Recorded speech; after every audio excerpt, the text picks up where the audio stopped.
Eftiani, Alex Brazili, Syarifuddin Adam, Yeti Oktarina, dan Abdul Malik, 5 komisioner KPU Palembang nonaktif ini, jalani sidang pertama di Pengadilan Negeri Palembang atas kasus tindak pidana pemilu.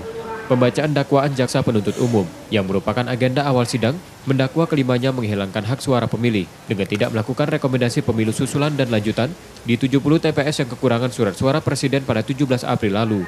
Sebelumnya Majelis Hakim PN Palembang mengatakan sidang ini akan dilakukan maraton selama 7 hari, sesuai Undang-Undang Nomor 7 Tahun 2017 serta Peraturan Mahkamah Agung Nomor 1 Tahun 2018.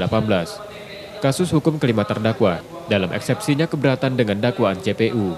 Ada tiga poin lah, kita baca dengar tadi ya, ada 3 poin, 3 atau 4 poin lah. Garis besarnya apa aja Pak? Pokoknya Kalau lebih apa, Pak? spesifik Pak? 1-2 poin aja Pak? Iya Pak.